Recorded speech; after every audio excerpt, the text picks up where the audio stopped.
show. Is that how it nags you?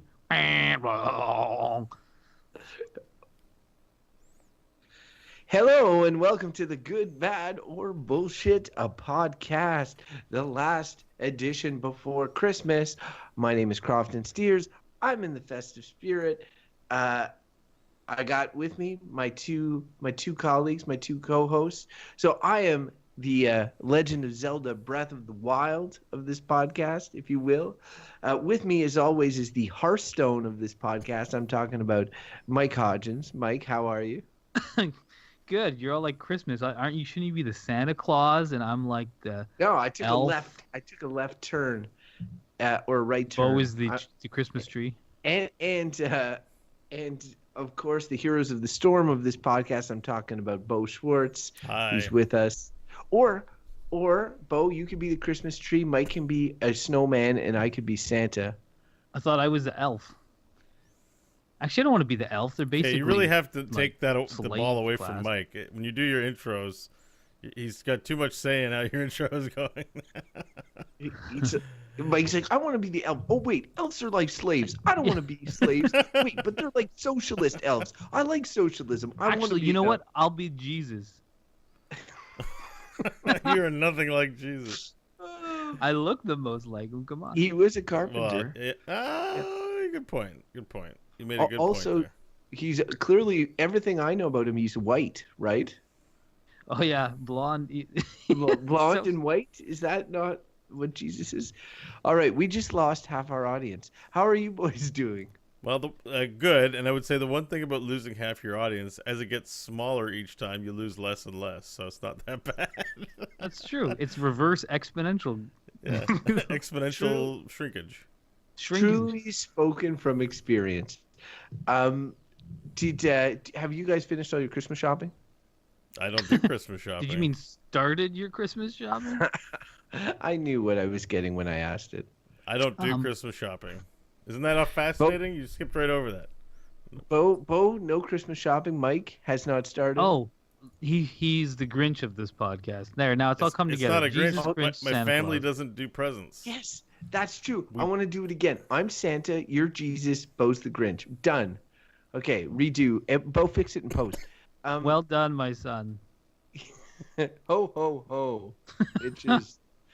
What does the Grinch say? Something. Anyways, Bo, just say, you'll pull it off. Just say you don't like Christmas. You don't want to buy gifts for your family. Yeah, it's You not don't because like we're people. Grinchy. It's because we don't want to put people through that shit. So what we're gonna do is we're gonna go see on the 24th Star Wars: The Last Jedi, and we're gonna get VIP I'm having seats. a flashback right now. Yeah, because I say this every year about how incredible it is that we forego gifts. The stupidest part about Christmas, by far. Yeah, It's tell great. any 8-year-old that, and they'll be like, Well, none of us have kids, so that's also you're probably wisdom there. Once I have kids, or somebody in the family does, it's probably going to go out the window somewhat. Or you'll if you're have robot Crofton, kids, you'll you can always just be a kid, program them and that'll always have low presents expectations. will always be important. Anyways, See, Star Wars.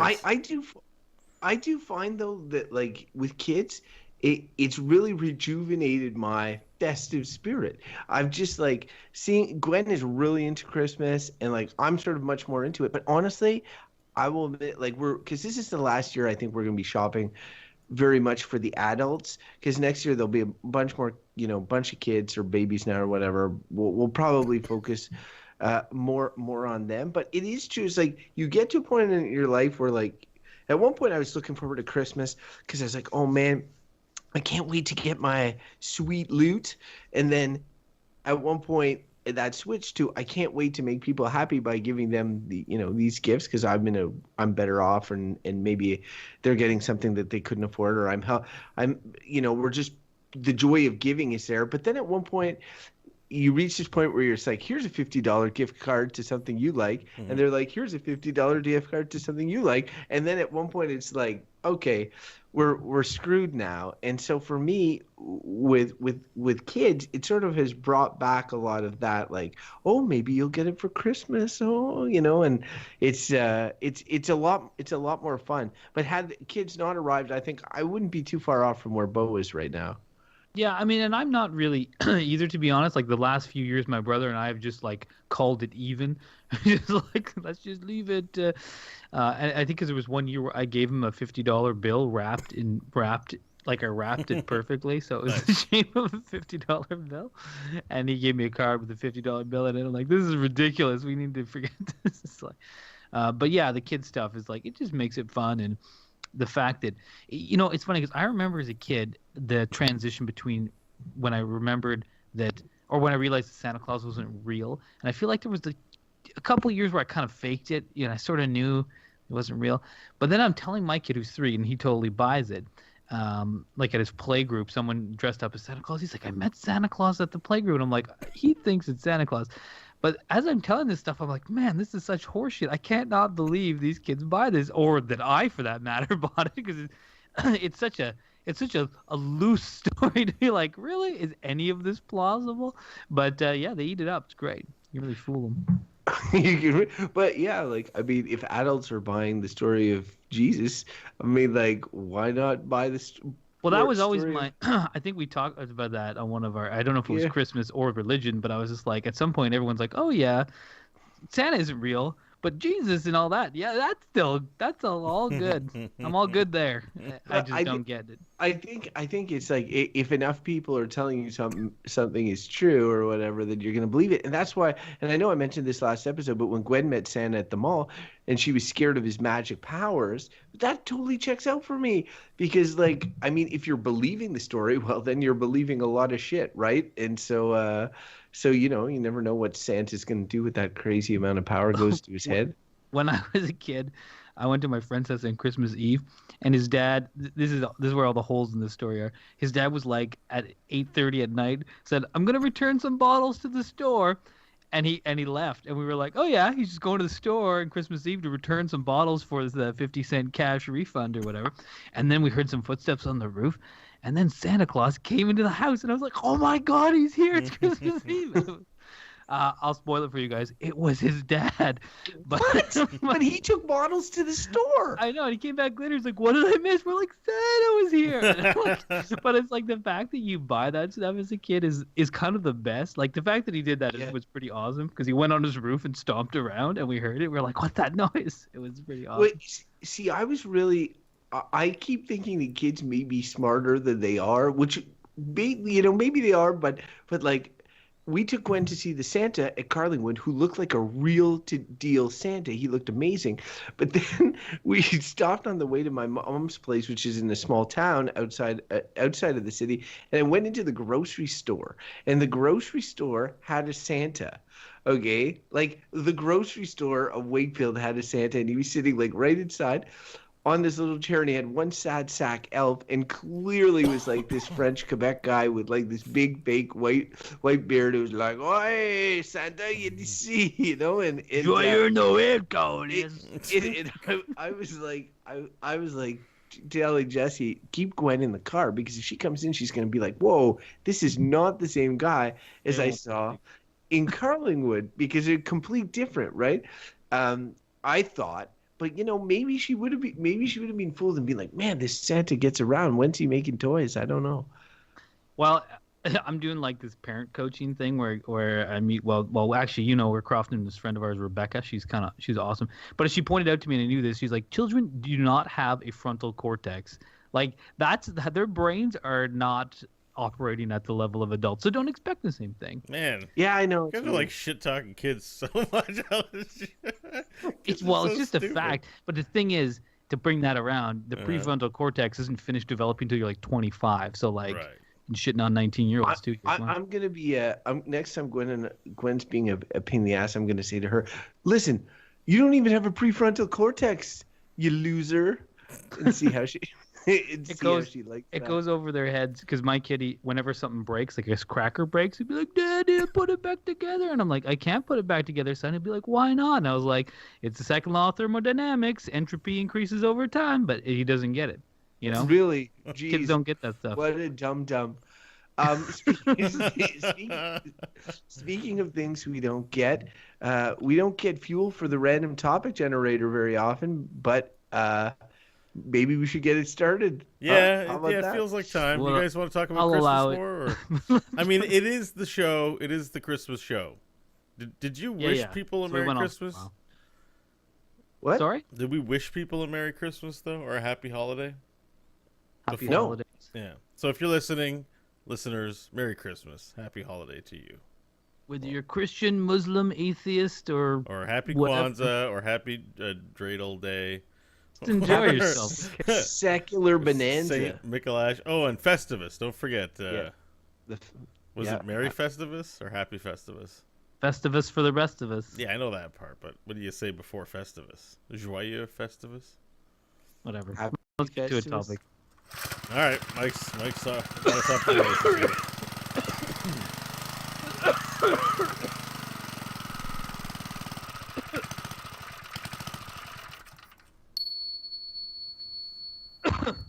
I need to ask for a new random topic generator for Christmas.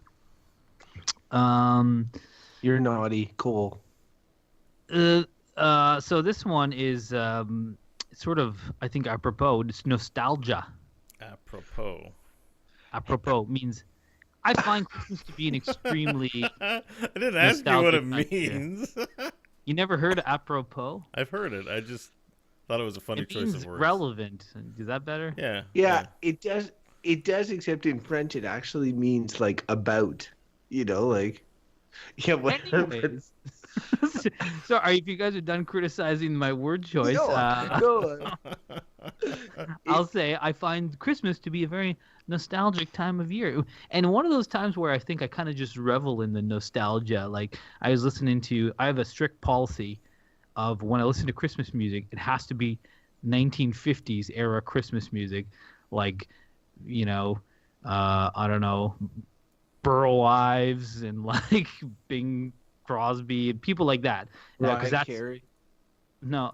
See, I never. No. Only Elvis. Elvis passes muster because that's just what my parents played when I was a kid. So when I'm like, it's Christmas time. Oh, it's got to be old Christmas songs from the '80s. Nat King Cole. It's good stuff. But that's nostalgia, right? Because there's a ton of other Christmas stuff I could listen to. But I'm just like, it's Christmas. Yeah. I revel in nostalgia. But the rest of the time, nostalgia, not so sure.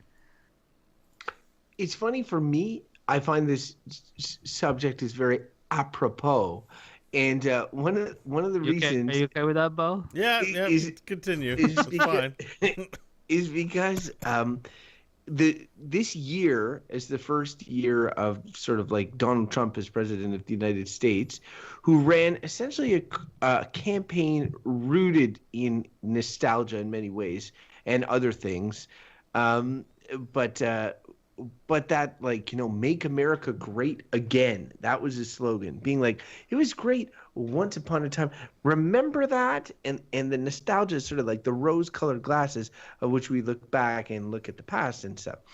And really, this is the first year in seeing that has kind of made me realize the dangers of nostalgia. Because previously, the other side of nostalgia for me is stuff like Stranger Things on Netflix, which is a show that I was really into. And one of the reasons I was so into is really tweaked my nostalgia, the feelings of nostalgia for the 80s, for the pop culture that I grew up with, through for the pre-internet time and all that.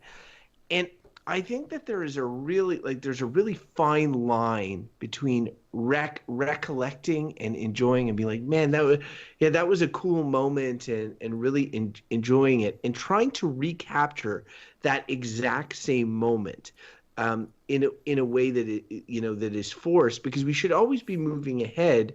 There's no necessary harm in looking back. It's just it can't be in such a way as to shape our future to be the way it was in the past, if that makes any sense.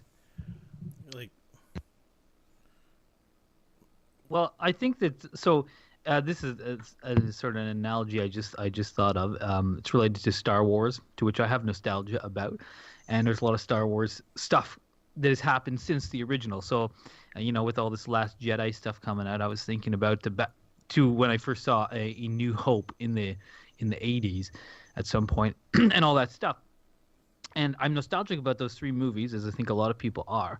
And I think it, in some ways, captures what I think nostalgia sort of is, which is when you think back to this time, it's not even, and you may be remembering it falsely or have these emotions associated with it or whatever, but it's a little bit more that I think you remember a time in which the future wasn't written yet, or there was potential ahead of you, but now you know what happened, right? So with that Star Wars analogy being like, oh, when it was just the original trilogy, you know, that's all you knew. But So we've got prequels, now we've got spin-off, now we have all of that canon that then got erased and redone. Now we've got extended it, we know everything. But if you just think back to those three, it's nostalgic because there was all this unknown. There was all this unwritten stuff. And I feel like nostalgia, when I think about like my youth, I have this nostalgic moments. And I think part of it is feeling like that time of which you didn't know what the future would hold when you get to midlife.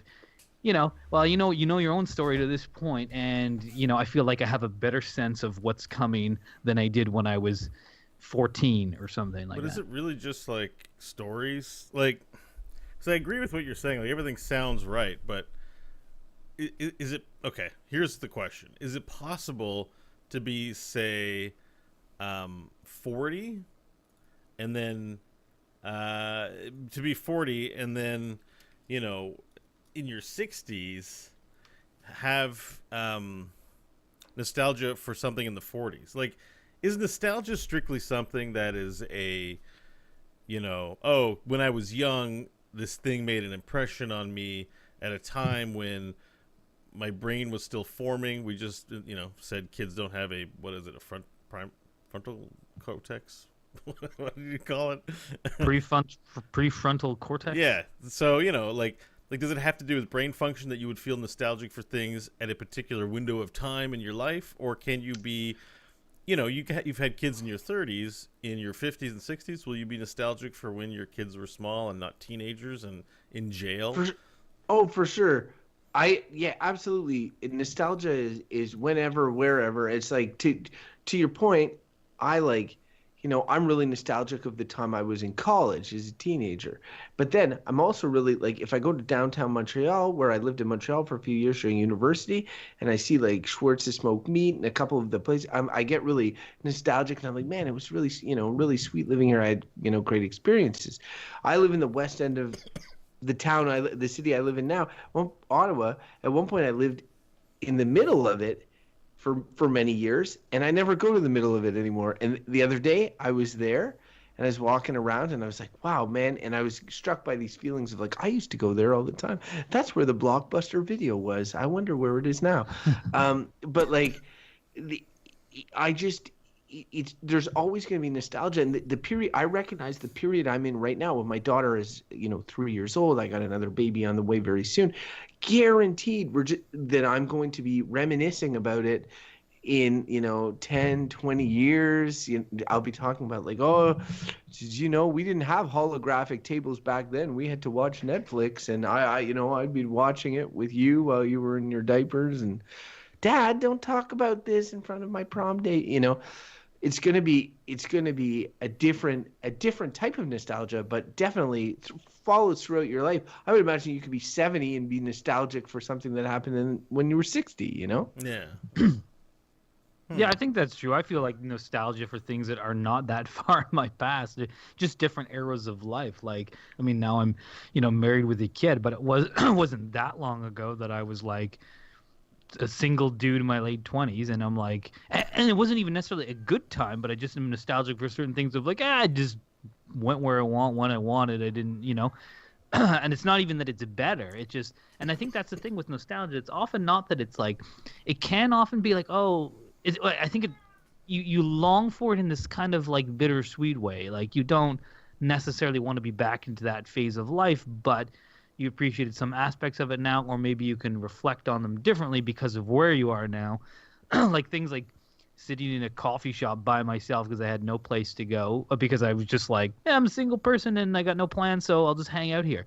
Now, like, I wish I could do that because I don't have an hour to sit someplace by myself, you know? That era of my life was definitely not better than the one I'm in now, but sometimes I still have those nostalgic feelings for when you just had time, to mill about or do whatever. And you don't often appreciate. I think part of with this nostalgia is that you don't. It's remembering parts or things of your life that you didn't appreciate when you were in them or in the same way. That once you have distance between you and the thing, now you can be like, yeah, I never thought too much about how I went to that corner store every day or whatever, but it was convenient, nice, or the dude who worked there was friendly or whatever. Yeah. You know what I did today? I just realized about all this is that I was killing a bit of time at work. Sometimes that happens. You got the Windows, and you got Google Chrome. You search for things, and you probably should be being productive, and you're searching. So a coworker told me about some video that I never actually ended up seeing, but apparently someone in Elmer, there's a woman who beat her boyfriend and then beat a kid, his child. They were in a relationship, but it wasn't her child. And it was some video that he posted on the internet to prove that she was abusive or something. But that got me nostalgic. Sounds like a real feel-good time. Because that's how you prove that. Let's put it on the internet. When you call the police. I know it was poorly, but this is the conversation that predicated. I just did a quick search for like Elmer fight, and it's funny because there's actually a few YouTube videos of like phone cameras of like kids getting into fights in Elmer, and I'm like, I recognize that area. And sounds about right. Looks like the same kind of kids I saw getting into fights. And I was like, oh, I felt nostalgia. I was like, oh, I remember being a young person in Elmer and hanging out behind the strip mall, getting into fights. And I was like, it was pretty awesome. And there was all these like videos like that. Like one was just someone driving through Elmer. And it was their car cam, and that was their YouTube video. And I was like, oh, there's Rue Principal, and there's the marina. I actually watched this stuff, and I was like, oh, I remember when I used to live here. Like, I don't want to go there now.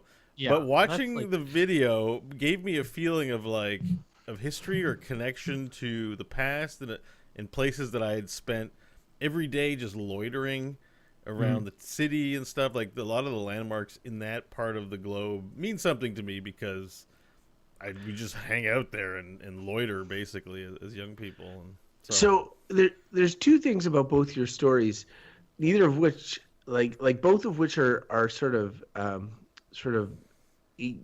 about a period of your lives where you're kind of sort of freewheeling, but like lacking in purpose perhaps and stuff. And if you look back at these memories and they're in the rose-colored glasses, rose-tinted glasses, and you're like, wow, that was awesome. Like I wish I had that again. And Mike's like, you know what, wife, we're getting divorced. And kid, you're going to take the kid and I'm going to go back to hanging out at coffee shops. And Bo's like, you know what, I'm going to stage backfight brawls in Elmer. And get back to those street fights that I used to love so much. Mm-hmm. Well, then that's where things get unhealthy. And I know those seem like ridiculous extreme examples because you guys are so easily able to detach and say like, yeah, I look back kind of fondly at these things, but I don't want to live in Elmer anymore, or I don't necessarily want to do this thing or change my life in this way or recapture that moment. But there are tons of people that do, and that will be like, oh man, the good old days, they're so much better than they are today for this, that, or whatever reason. Like when we were talking about the internet on this show, and Mike was sort of like, it was playing a bit devil's advocate, like are we better off with the internet than we were immediately pre-internet? We used the 1980s as an example of like sort of a technologically advanced decade without internet, and then like, are we better off here? And I was like, yes, we absolutely are. But it is very easy to be like, oh, but weren't the 80s great? And then try to force today to be like that. And that's what getting back to the Donald Trump analogy and the Make America Great Again, it's like, what is he talking about? Like, how was America great at this point in time, and why is it not anymore? And when you start to dissect that, he's trying to get back to like the Leave It to Beaver 1950s style America that never really existed, right? And it preys on people's nostalgia, and there's a lot of that. So in many ways, I think nostalgia is extremely unhealthy. Like it gives you a warm blanket once in a while to look back at. But if you were a human being that didn't have a nostalgia chip, would that negatively affect you in any way? Like you would just be able to move forward with your life and continuously, like, yeah, it's nice to get a warm feeling of nostalgia, but how is it helpful to you? Well, I don't think it. I don't think that it is helpful, and it's funny. Like, I mean, you used our story and as if we were, and made it the if we tried to recapture that. But I mean, I think we both probably made it pretty clear that we have no desire to do that, and I think that's the reality of nostalgia for most people. You don't actually want to go back, and even with like, I was not. I don't. When I made the example about internet, I was not aiming to capitalize on the idea of nostalgia of that era, just an era without the thing, because I feel like it's just like with that example, it's like you need to how do we move ahead in a more positive way? And I think there was things you can criticize about the internet age, but you can move forward in a way that is healthier than the direction we're going in now, without getting back into like a nostalgic feeling of going back. I feel like that's not what I was trying to get at with that example, but I do think that it's like I agree with you that it is sort of unhealthy if someone is trying to recapture a thing, because it's like, I think we all know it's not what it's nostalgia is not what it was. It's not real. It's a facsimile. It is emotional echoes of a thing. And I think all it does, now that I'm at an age where there are many eras of life where I have nostalgic feelings about, but yet do not want to recapture I don't want to be in any of these things. I think if anything, it just sort of lets you kind of look back at your life in a way. And as you get older, there's more to look back on. So there's more periods of nostalgia. I think that anyone who's diluting them, like, I know what you're getting at culturally. Are we trying to do this? Are people trying to do this? I'm not sure that that's entirely what Trump is after. There's something, conservatism is wholly like always that way. Let's hold on to the past. But I don't think that's a nostalgic movement. I think that nostalgia is different than fighting against progress or advancement. I think those are different things. But I think it's preying on those emotions. Like, making America great again that's the slogan, and it's like it's based on an image of America as great in a certain time period. It's to me. But it's more than that, I think. No, oh yeah, and I said at the beginning, there's a lot of other things that are wrapped up in that. But at the core, it's capturing people's nostalgia. And like, the other thing that I would point out. Oh, he wants to point it out, but he muted his mic. I think that there's a solid argument to be made that like we are in the best, or like I have a solid argument that I'm at the best point in my life right now, and maybe in the future I could look back and be like, no, in fact it was a year before or 5 years after. But like, I feel like I'm close to being at like one of the the best points of my life. So yeah, I can look back at times that were not as good and be like, wow, I mean, that time there was some stuff I totally underappreciated, and I should have appreciated more. But man, am I glad I'm here and now.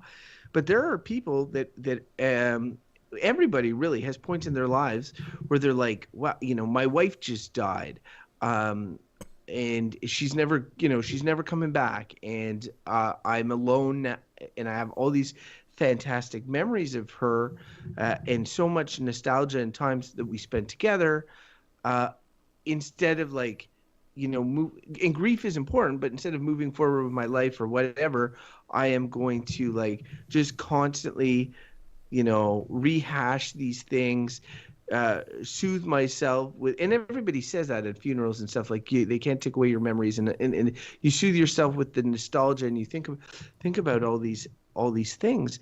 But it's like, in the end, you need to sort of move ahead as a person. Yeah. And the idea is that you're going to, but there's some people that base their entire lives on looking back. Yeah, no, I agree with really quite deeply with what you said, and where nostalgia is definitely not good. Like, I mean, the cultural thing, like, I don't know if, anyways, but that's a bit of it. I don't want to get back to that thing, but that's what kind of you like said, leaving that someone's room, like, never taking it down after they die, like that kind of thing. Well, yeah, I mean that's maybe, but what I was it's about I was gonna say. So Crofton said, he thinks he's at about the happiest, or maybe optimal point in his life, and I think that that's great because that's now, you know what I mean. And I think that you should sort of be aiming for that to always be true, even when you're 85. And if it's not true when you're 85, that's probably because you got gripped by nostalgia, saying something was better, or you stopped living and being aware of the moment. What made me think of it was someone.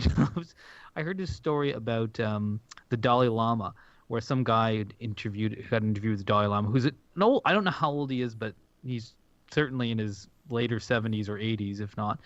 And he was old when the guy was talking to him, and the guy was saying, you look back on your life, what do you think? When were you the happiest in your life? And he said the Dalai Lama like looked at him like really intently. He's like, right now, this moment, this is the happiest moment of my life right now. And he said he really, and now this is a person who spends, 5 hours a day meditating, is really, that religion is a lot about living in the present, not being attached to the past. And I think that's, that way of thinking is good. You let go of these attachments you have to things like the past so that you can be happy in the future. And I think that Crofton was getting at probably the most unhealthy thing about nostalgia is thinking a time in the past is happier and then being unable to enjoy the present because of it. And if nostalgia is giving you those feelings, I think that that's really unfortunate because we all live in the present. And if you're stuck thinking about the past and longing for it, that's a really unfortunate situation. And we're all going to have times that we have difficulties and where this particular moment, someone just died or there's some tragedy, is not the best moment of your life. But there should be hope that tomorrow will be better. And, once you've dealt with your grief, that you could get back to being, actually, I'm the happiest again now because I'm alive. I'm here. This is present, and can find happiness in that, because ultimately you have to, or else you'll be miserable at some point. Like, I think that's where nostalgia, if you live with that nostalgia thing, at some point you'll be miserable, where you're like, oh man, my 40s were the best, or this is like, oh, that's a recipe for miserable old age. But if it like I get the Dalai Lama thing and all this, but on a very sort of pure level, it's like there are times where people are happy and sadder, and there are periods in their lives that are better or worse. Like if somebody's house burns down and their entire family's caught in it, and then they have no money, and then they're living on the street, and then 2 years before they had a great family and a great house and a great job or whatever. Like, I mean, obviously there's extremes to what this is, but and grief and is separate, I think, in many ways from nostalgia. But I do think chasing nostalgia is generally a fool's errand, be it culturally, like what I think is happening in the States right now, or individually in terms of like recapturing a moment in time. And I don't necessarily mean, I'm not against celebrating a moment in time. Like for instance, if all of a sudden, Mike, you and I both went to the same college. If all of us went on a road trip and we went back to the college and we I don't know, we did a bunch of stuff for a weekend and whatever, and toasted or something like that, or whatever, that's celebrating a moment in time. It's not necessarily the same as going back to the college and enrolling and being like, can I get my dorm room back, in that sort of thing, which would be obviously very unhealthy for everybody involved. But might involve a police escort of you out of there. But for me, the problem is that nostalgia is a bit like a drug, right? So that I like it. It makes me feel good. When I think back to the New Kids on the Block Christmas album that we listened to whenever we set up our tree in Wakefield or whatever, I'm like, oh yeah, that was a pure sort of like innocent time, fun time, all sorts of great family memories. I still carry it with me when we listen to like New Kids on the Block when we're setting up the tree now, and I'm like, there's a lot of great feelings. And because I like something so much, it's hard to come down so hard on it. I just don't see any of the real benefits other than celebrating your memories, which is a fine thing to do, and it's emotional and it's romantic. But is it beneficial? I don't know. I don't think so. Well, like, cause, yeah, so you're really concerned with like the dangerous side of it, but I mean, it's good, right? We can't just. Would you want to completely eliminate it from, like, we're in both science fiction land again, where you can make changes to things. You're evaluating whether nostalgia is a good or a bad thing. Should we excise it from what it means to be human? Any positive feelings associated with the past? Because now is good, looking forward is good. What's really the point of even ever letting yourself feel good things based on stuff that happened previously? Why is that important? But to answer your question, I wouldn't excise it, Okay. but not because it's a good thing, but because would be, humans are humans, and when you get into like taking out the bad with the good or whatever, it's a risky proposition, and it sanitizes people and whatever. Like, I think that there's a point to it, and it's part of the natural human condition. So I wouldn't take it away. But in the realm of science fiction, often what I see in science fiction, Bo, I'm not sure, I forget if Looper was like this, or there's other ones that I've seen that essentially there's often movies or stories where they're able to like replicate a room or a moment or capture something and let somebody relive it, or go back in time and experience something. Maybe it's like a robot version of their dead wife, or maybe it's like, I don't know. There's a Yeah. ton. It's a trope in science fiction that allows you to revisit these moments or whatever. And to me, whenever I see that, I get like a little like chill, because I'm thinking like, oh man, that is super dangerous, because like I can see the appeal of it, first of all, and I could see how it could essentially ruin that person's life moving forward, right? Right. Yeah. So that's it. So to answer your question, no, I would not.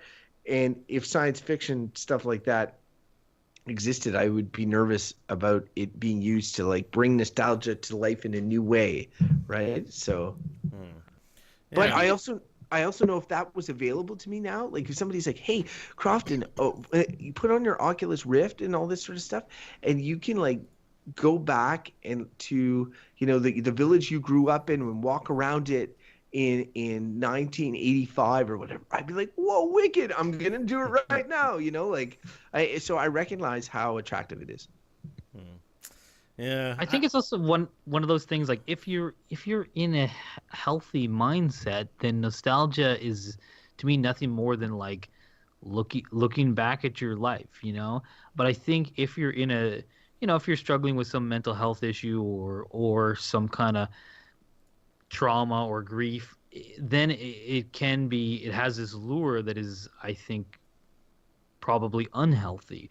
Again, longing for a thing that can never be achieved is, to me, insanity. You know what I mean? Like, it's the wrong way to ever think about your life. If you're in a healthy state of mind, and you live in the present and are at peace with yourself and in a good space, then it's fine. Then I think it's just sort of like kind of taking stock. It's sort of like when I have various nostalgic feelings, like I think a lot about my own history, and I think that that's helpful because, whether it's personal history or the history of the world or politics or whatever, knowing about it, reflecting about it, helps you make decisions about going forward. You learn from past mistakes. You were a certain way in your life, maybe you don't want to be like that again, or there were things that were valuable then that which you have lost. It can help you set a path forward. Knowing where you've been helps you know where you're going. That's a common thing you say. And again, if you're in a healthy mindset, I think it's fine to have these, like, 'cause I often have these. But that's not nostalgia. Nostalgia is romanticizing that Well, stuff. no, but I know what nostalgia feels like. So, like, now that I have a kid, I am like mired in it all the time because I have a lot of memories of being like a 3-year-old and a 4-year-old, because my mom stayed at home with us, and she took care of a few other kids. And now that my kid's at the age, like, I remember potty training, right? I remember that stuff. And now he's doing it, so it's very nostalgic for me, even though it's a silly thing. I'm like, do I want to be a 3-year-old again? Like, no. But I have these lovely kind of memories of, like, jumping down the stairs on the cushions, and it helps me view my son in a way that if I didn't have these nostalgic feelings and revisit them in a positive way, I don't know, I'd be a little bit more like walking around in the dark with him, because I can be in touch with my own past, and it's that twing of nostalgia. Like, that's what I'm feeling. I'm not just reflecting rationally about my youth or whatever. I feel it, and there is a certain longing, but that's the part you just sort of let roll off your back to be like, oh yeah, it was like this. But that's because I say that just because I think I'm in a healthy mindset where I'm like, I'm rooted in the present. I'm happy here. My life is good now. So therefore, like, I don't long for it whatsoever. But, But longing, yearning, all that sort of stuff, that is part and parcel of nostalgia. Because happy memories and memories in general, that's not necessarily nostalgia. I can have a fond memory and be like, oh, but nostalgia is something different. It is like a yearning for a moment or a person or a situation. Like whereas you could just be like, oh yeah, that was a good time last weekend, but I'm not nostalgic for that time. No, and I know what you mean, and that difference. And I'm telling you, like, when I'm thinking about these things, it is nostalgia. So I guess I said I don't long for them is the wrong word, because I do feel that sense where, like, oh, that was really. But because I am self-aware, I'm aware of what the world was like then, much more so than I was when I was in it. I can rationally think about the nostalgic feeling. So I can be like, yeah, it's like, oh, I wish, I was back there growing up. I had a great childhood, and I sometimes like have that longing, nostalgic feeling for certain things. But I'm like, it's actually better now. And so I can use my rational mind to disentangle myself from that longing for the past. And I think that it's harder to do if you're in a bad mind state, or if you're in a depressive state. It's harder to think rationally about moments which might have these positive feelings, and I think then it can be very unhealthy. But I think, yeah, because what I was gonna say is just sometimes I'm like, I like nostalgia. Of course you do, and it feels nice, but I'm not like, but it's not a thing that I'm like. I'm very future focused. Well, I'm very present focused, and the decisions and things I think about today are about what's happening tomorrow, not the other way around at all. And when I'm, each day I'm in the present. But so I feel like that's good. That's, I think, how you should sort of live your life. Be in the present, plan for the future, but don't spend too much time on it. Revisit the past, in fleeting moments. Do not live in it, And so nostalgia can be pleasant, but I agree, Crofton, with you that it can be very unhealthy too. And I think that, depends on where you're at. It's weird. Do you it's a hard like you one. you strike me as like a heated, like you love the moment. Like to me that you're of the moment is what Well, I mean, always think I of love you. the nostalgic feeling. I find it's kind of fleeting. Like, I don't think I can manufacture. Well, that's not true, because I looked up the videos today, and I was sort of just looking, I think, to feel something. But feelings are not within your control. Like, you could try to see something that you think might trigger your nostalgia, and it doesn't do anything. Like it's not something that's it's like a state of mind you can influence in yourself, but it's not rational, I guess. Which is like, I'm having a hard time sort of evaluating what it is, which is why I took the science fiction angle, because I'm like, people will feel that way, and people will try to, like, politically, for example, use that to trigger other people in the sense of nostalgia, right? It's like, it's almost a weapon in politics and in social influence, and so. But like, I'm thinking about, it's funny because I'm like the Crofton here, in thinking about trying to evaluate good, bad, or bullshit on this thing. It's kind of a thing that's there. So I believe, in science, one day, if we feel nostalgia is a evil weapon, we could get rid of it. That's where my thought process goes about how to think about it. But I'm getting I close enjoy to feeling verdict. nostalgic. I know what my verdict is now. Okay, so Mike's sick of me talking. No, I barely sorry, said I thought there was anything, a and follow-up. he's like, I'm done. Let's go to verdicts. I'd like to hear Bo finish that thought. It was interesting. It was interesting, but let's get to verdicts. Sorry. You dick. Oh my god, No, you're but nostalgic get for back to- verdicts. I see. You were saying in determining if it's good, bad, or bullshit. What were you saying? Well, in determining good, bad, or bullshit, it's a phenomena, right? Like, it's not a thing that we made. It's a feeling we have, that we get, that we can provoke in others or provoke in ourselves, or that we can surround ourselves with. Think about people who are like 60s were the best, and they have all kinds of 60s signage, and their houses are like 60s style or 70s. Like you can put decor and be a collector of things of a certain age in order to be surrounded by that feeling of a great time, right? So like so you can trigger it in yourself. You can surround your life in it, and I think everyone on this show, except for me, hasn't weighed in, but I'm about to, feels that nostalgia is not a good thing to wallow in. It's good to look forward, experience new things, and someone is like rubbing their microphone pretty intensely. This is me, but but we can pick it up really loud. Anyways, all that to say is that I don't think it's I don't think it's a healthy thing, but there's a lot of it out there, and a lot of people try and trigger it.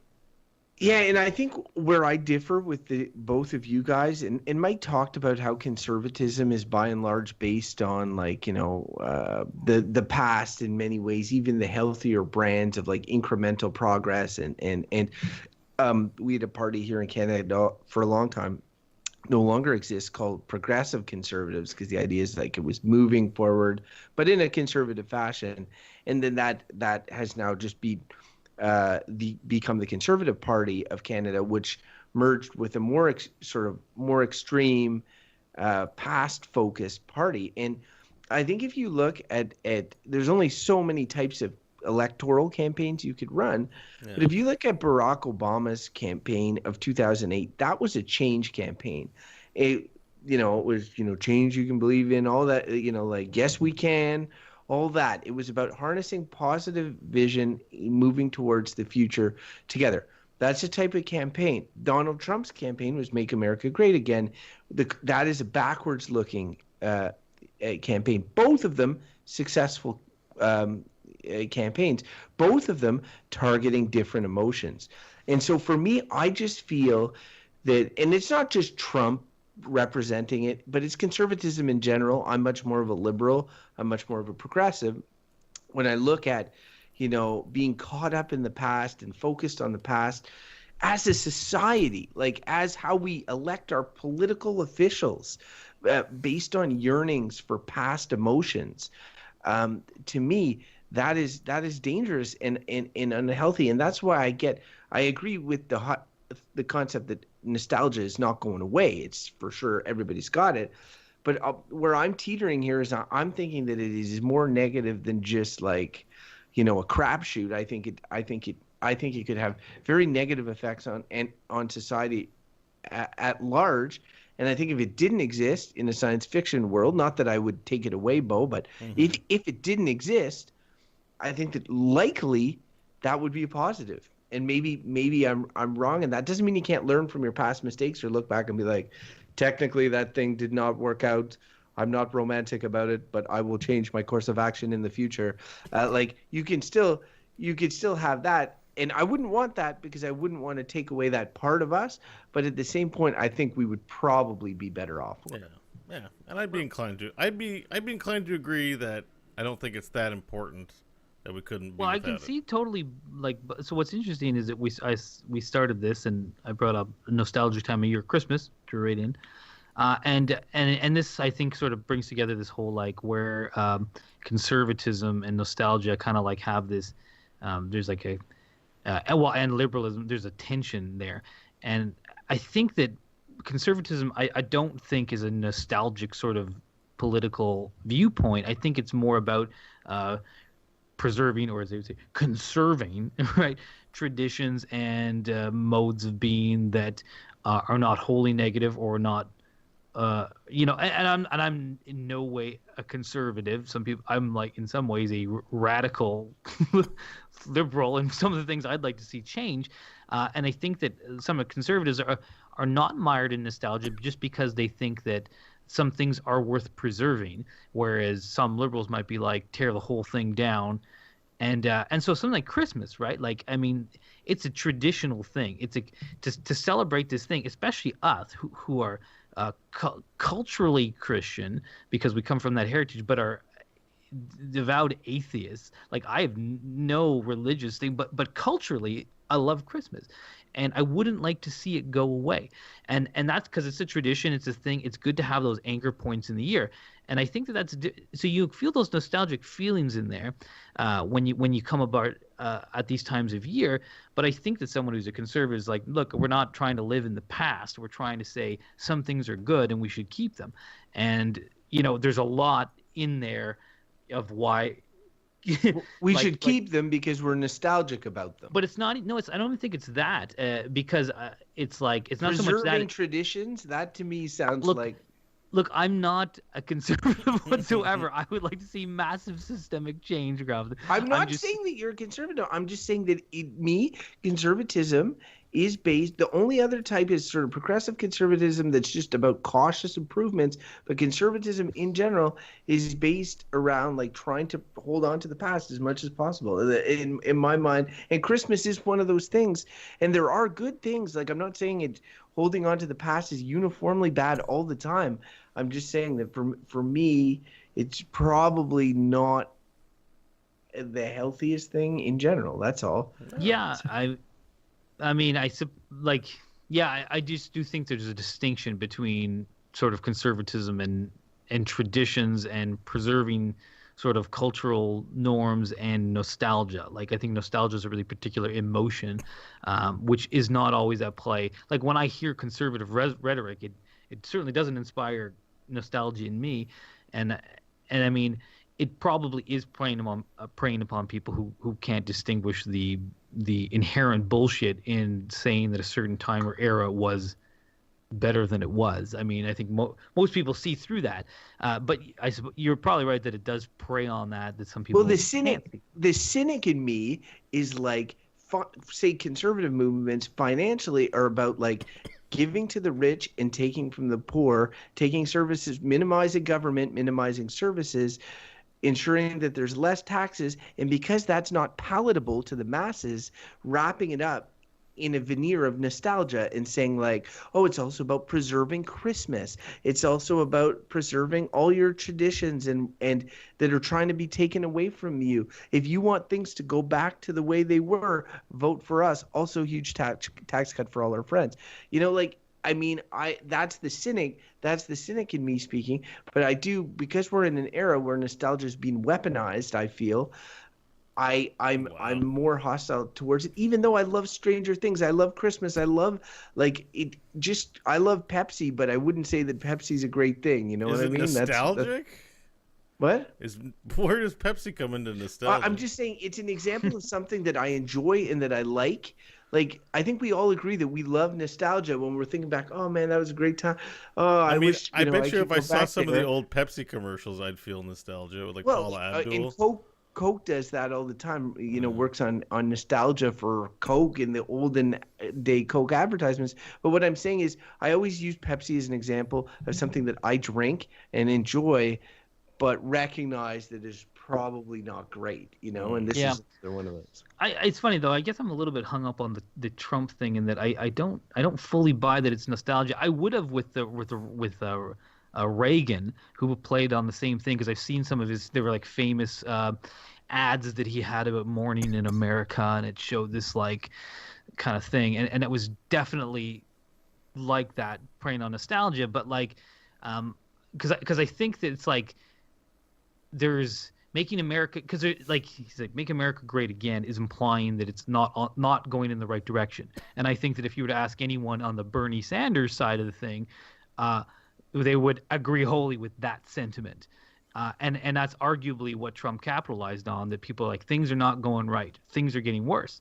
And I mean, there is a nostalgia that things were better before. And I think a lot of people point to the New Deal in the States as a time when there was not so much wealth inequality. There was massive taxation of the rich. That was not what Trump was selling at all. It's the exact opposite. I mean, it was, I think, a clever ploy of sort of sleight of hand to reverse things, because he's not making anything better. And what he was pointing to is great. Anyone is like raising their eyebrows about. So, I mean, I agree that there's probably some nostalgia in there, but like, again, if you just think of this stuff, and again, this is a problem with nostalgia, if you use any rational thought when you think about it, you can very quickly realize that it's like it's a bunch of shit, that feeling, and that you have to look at the facts. What actually was something like, what was of value, what wasn't of value. Nostalgia is just a feeling, and I mean, this, you could probably see where my verdict is going just talking about that, which again, I think I'm ready for. I know what it's been for. I think I'm ready for it as well, Crofton. All right, I've All right. talked a lot. You're sated. You're talking. I'm feeling nostalgic for the start of this podcast. Oh yes, it was a good time. I wish we could go back then. We didn't know what the topic would be back then. We were so innocent. That's good. That's pretty funny. We were making fun of Bo. Ah, those were the days. All right, I think I'm gonna step to the microphone first here on this one. Go for it. Because this was if I had to evaluate on whether, not good, bad, or bullshit, but on whether the topic was engaging, I'd have to give it a big 0.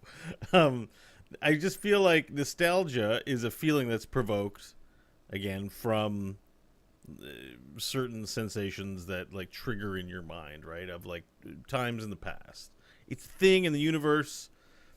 I don't think we can excise it. I think Crofton made good points that we can indulge it and we can weaponize. I love that he's the guy saying we're weaponizing nostalgia. It's amazing. And I think that's true. I think there are dangers associated with that. I think Crofton made a lot of good points about it. But on the whole, I'm kind of like, I kind of dig feeling things, and nostalgia is a nice thing to feel. Like it's a good feeling. That being said, I don't know that I want to feel it all the time, but maybe. Like here's the thing: if you said I can go to a store, Nostalgia Incorporated, let's say, or no, that's not a good store. Let's call it Nostalgics. Yeah. So I go to the Nostalgic store and buy a little vial that I could drink and then just feel nostalgic all afternoon, have that feeling. I think that'd be a lot of fun. I think I'd be into that. And so, while like I think we don't want to always be nostalgic because we want new things and we want to journey forward.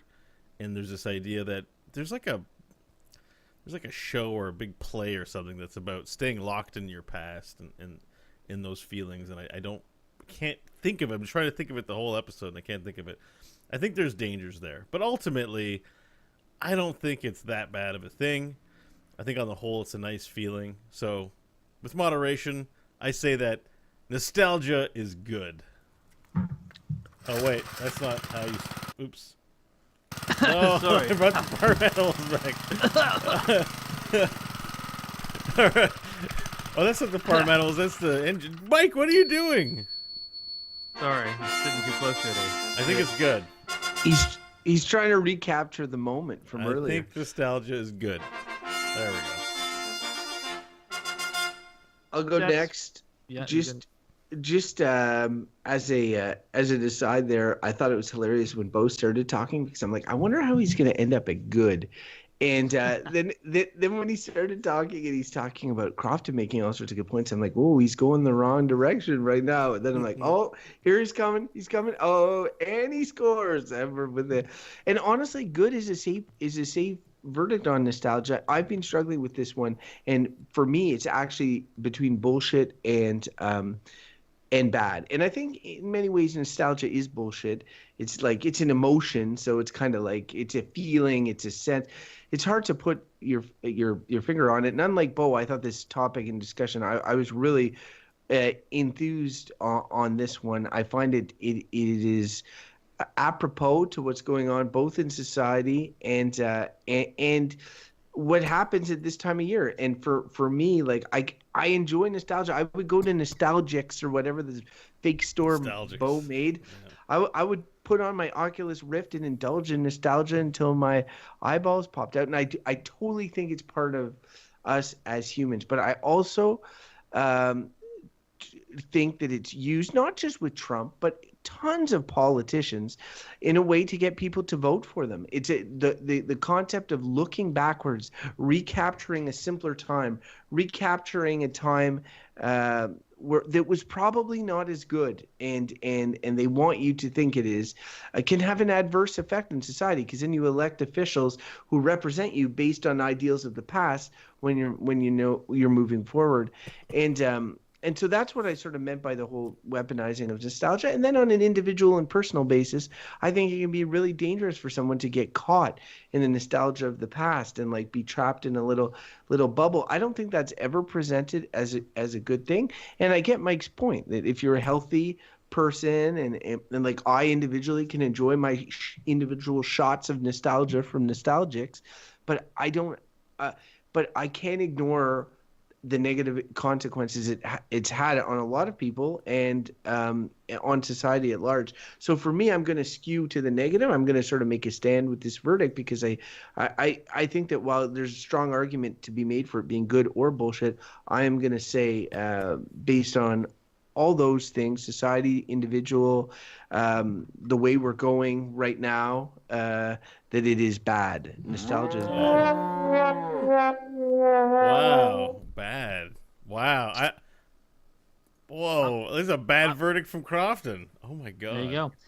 I'm glad he went bad because this one was. It's sort of clear to me from the start. That nostalgia is bullshit. I'll just get it out of the way. We have a full spread here. Yay, we got the right sound effect finally. Yay, good job, Bo. And to me, it seems super clear that that's what it is bullshit. Not only is it like it itself is bullshit. When you're experiencing it, if you have any sense of yourself or what the past was really like, you know that feeling is not really true. It's bullshit. It's rose-colored glasses. It's remembering certain things, forgetting others. So it's a bullshit emotion, and then it sort of plays with you when you experience it. And I think most people are kind of aware of that, and I certainly hope they are. The ones who aren't, I feel like that's unfortunate. But and then it's like its use in politics is also bullshit. In the same way that politicians who promise you a future are full of bullshit, because they don't know what they don't know what the future is going to be, and nor do they deliver what they promise. So whether you're campaigning in politics on the past being great or the future being awesome, they don't know. They're just trying to trigger ways to get you to vote for them. That's ultimately their goal. And there's lots of different ways to do that, and they're all kind of manipulative in politics. But nostalgia itself, I just think it's like, and it's bullshit in the sense that like it can be bad and it can be good. There's, I think, around the holidays, it's lovely to sit there and think about, past Christmases where you hung out with family, maybe some of whom aren't with you anymore, and you feel nice about that. That's a nice thing. It's nice to feel emotion. It's nice to feel nostalgic. I like feeling nostalgic. Sometimes I love feeling nostalgic, but it's bullshit to get caught up in it, and I don't. So like, I feel those feelings. I say, oh, that was nice. I don't live there anymore. And I feel like, and it really cues into me, because if I feel like if I spend any time in those nostalgic feelings, it'll almost quickly turn into kind of a depressive feeling where it won't feel nice anymore. It very quickly slips into that for me. And where I'm like, actually it wasn't all that. But like, if I just have the feeling for like, a fleeting few seconds, it's just nice. And then I move on with my day and whatever. I live in the present and I'm happy and all that. So to me, clearly bullshit is what it is. In many ways, I think it's funny how you give people a lot of credit. Like you're like, oh, everybody. I normally don't. Everybody's able to clinically examine themselves and realize, like they're leaving out some parts, and I'm like, no, they don't. But well, they may not. Yeah, but anyway, if you want to reminisce about our earlier episodes, send us some fan mail talking about topics from way back when we were young, fresh-faced podcasters with only dozens of listeners. You can do that by sending us an email to our email address, goodbadbull@gmail.com. You can follow us on Twitter @goodbadbull. Find out when a new episode drops or when we go live on Twitch. You can facebook.com/goodbadbull. Give us your likes. Again, another great way to find out when new episodes are up. Or you can just subscribe. Go to the iTunes store. Go to the Google Play Store. Give us 5-star reviews or any sort of review you want to give us. If you're leaning towards like a 1 or 2-star review, just think of all the good emotions that this episode generated for you, and then you'll feel like you want to vote for us and give us all your stars. And as well, Good Bad Bull has a Patreon page. We really appreciate anyone who wants to back us on Patreon. The podcast will always be free, but you can go to patreon.com/goodbadbull. And of course, goodbadbull.com. That's our website. That's where everything is. If you need to remember just one thing, remember that. We are also individuals of individual natures. With us, our individual number one, I'm talking about the Grinch himself, Bo Schwartz. Bo. You can find me on Twitter at Bo Schwartz. Is that how the Grinch sounds? And screw Christmas. Christmas is for lame-os. Lame-os like Jesus. And if you want to follow him on Twitter, you can. Mike? If you want to follow me, just look to the good book. You find me there in all my wisdom. Actually, don't read the Bible. Don't read the Bible. Follow my non-existent tweets at ML Hodgins. You can follow me at Crofton Steers on Twitter. I was thinking of making a Santa-related joke, but it was too complicated. I'm all out of energy. That took it out of me. If I could go back in time and think of the young Crofton that started the show with so much energy, so much youthful vigor, just looking forward to the topic that was at hand. Man, I wish I could go back to that guy. Maybe someday I will be able to. Well, but you will be able to next week when we start a show again. We'll be back to... That's the great thing, is that we start off so happy, and then we often end so frustrated. So very sad. But that's not true. We usually start off bickering before the show and are angry by the time we get a topic. Yeah, well, we didn't bicker before the show. And... See, that's why. You guys were being nostalgic. You remembered it wrongly, and that's why you were looking forward to it. I remember it right. We get in each other's faces. I trigger Crofton. He's very easily triggered. Look, I'm triggering him right now. He's the easiest to trigger. Great again. He's so easy to trigger. I get triggered by the word triggered, which is I think that's actually half true. I think it actually is of most people. If you tell somebody, like, are you triggered? They'll be like, I'm triggered now. If I wasn't before, I am now. But yeah, that is true. It is like one of those things. Man, I really triggered you. Like, oh, no. It's like, yeah. I remember that. You really need to do something about that. You're so easily triggered. You should, next time you're in an argument with your wife, you should pull that one out. Oh, I'm sorry, I clearly triggered you. And see how it goes over. You'll be nostalgic for your single days you lived. Or else you'll be nostalgic for my married days. You'll be like, I remember when I had a wife before I triggered her. Trigger. That's true. I sometimes get nostalgic for the comforts of a relationship. I don't know if that counts as nostalgia, but I'm like, oh, yes, yeah, it does. It's nice. It's nice. Then I think about. Then I remind myself of all the frustrations, and I'm like, oh man, single life is sweet. That's the rational part, sitting back. Or this is the exact thing. He's like, he's like, man, I like the good days. Well, I like certain things. If only I could force that into the future by getting a robot that does exactly those things, but not the other things. Yeah. And then I get my dick shocked every other week and be in the hospital and I'd be like, man, I'm nostalgic for the time where there weren't robot partners. My hospital bills were a lot cheaper.